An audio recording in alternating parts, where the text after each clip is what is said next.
रसिक श्रोत्यांना राजा पुजारीचा नमस्कार. मित्रांनो, आज आपण पाहणार आहोत आबाडा न्यूज स्पेशल बुलेटिन.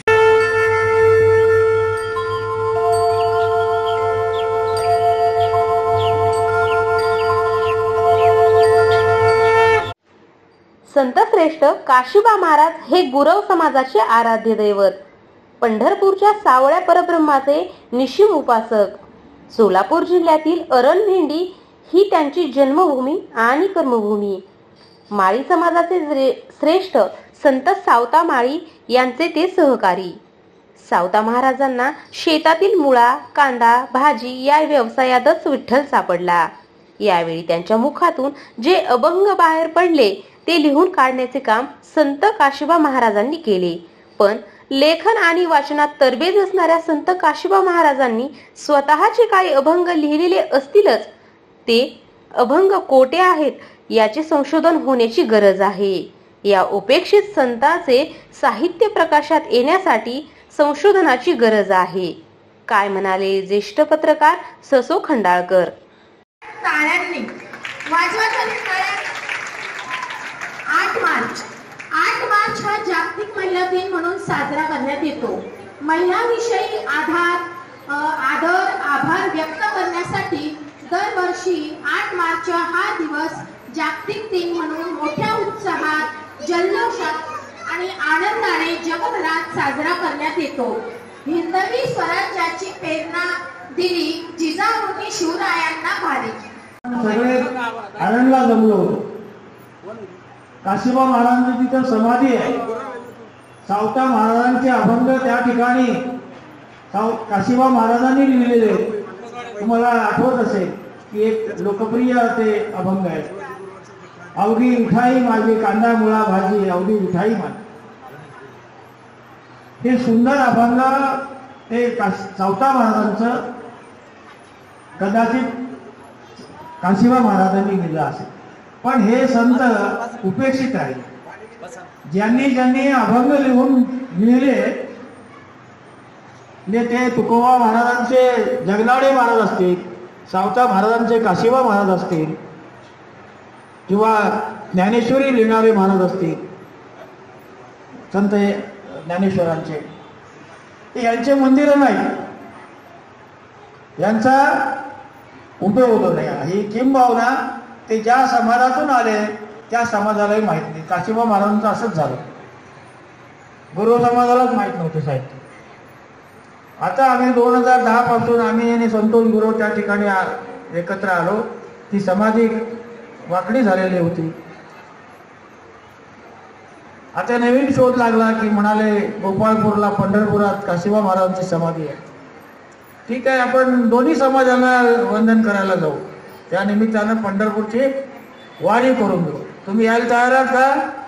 कोणाला पंढरपूरला यायचा हात वर करा. जे येणार नाही त्यांना काशीबा महाराज पावणार नाही.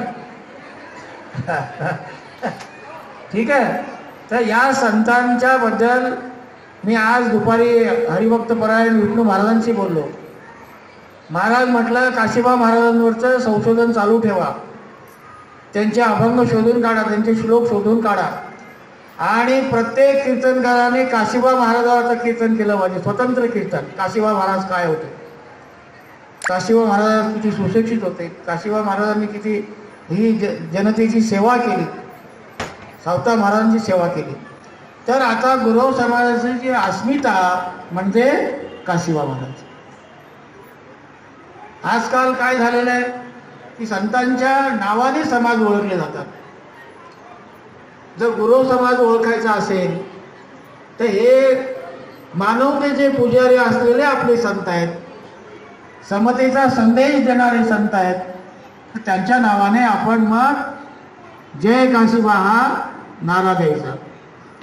कापसे साहेबांनी फार चांगलं, आता आपण कार्यक्रम सुरू असताना काशीबा महाराजांचा जय जयकार केला.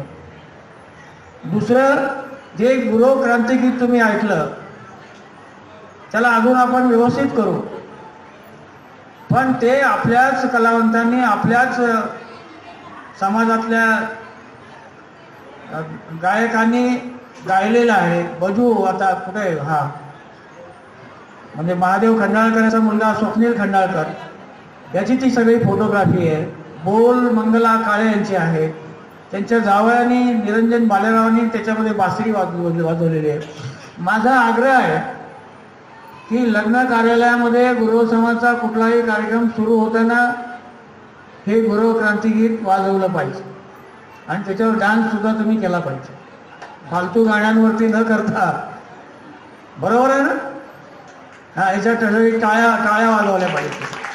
आता मी जास्त वेळ घेत नाही, मी नेहमी तुमच्याशी बोलतो. खरं म्हणजे इथं नाड्या मिळण्यापूर्वी मी माईक हातात घेऊन सांगतच होतो. आल्याबरोबर एकीकडे आपलं डोळ्यांची तपासणी चालू आहे, दुसरीकडे म्हटलं त्यांनाही लवकर जायची घाई असते म्हणून डायरेक्ट आल्या संवाद साधला. त्यांनी पण छान माहिती दिली. दोघांची मी अभिनंदन करतो. मॅडम, हा मायक्रोस्कोपिक समाज आहे, मोठा समाज नाही, अतिशय छोटा समाज आहे. हा तुम्हाला बघायला मिळेल वेरूळच्या घृष्णेश्वर मंदिरात. तुम्ही गेला तुम्ही विचारलात की कोण यायचं, हे वेरूळचे दांडगे शेवाळे हे गुरु आहेत. तुम्ही राजूरला जाल तर तिथे सगळे साबळे आहेत. आणि अजून कोण आहे ते कापसे इकडे तुम्ही जरा. राजूरला पुजारी कोण आहेत? साबळे आणि दुसरे राजेकर, ते पुजारी, ते गृह समाजाचे.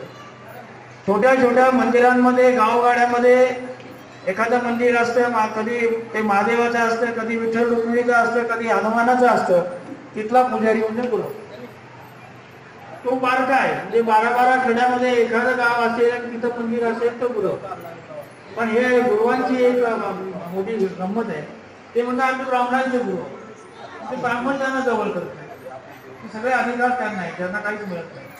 तेव्हा असा म्हणजे एका अर्थाने गाव. मित्रांनो, तत्पूर्वी आपलं आवडतं हबाडा न्यूज चॅनल सबस्क्राईब केलं नसलं तर सबस्क्राईब करा आणि लाईक करा. बेल आयकॉन दाबून आपली पसंती कळवा.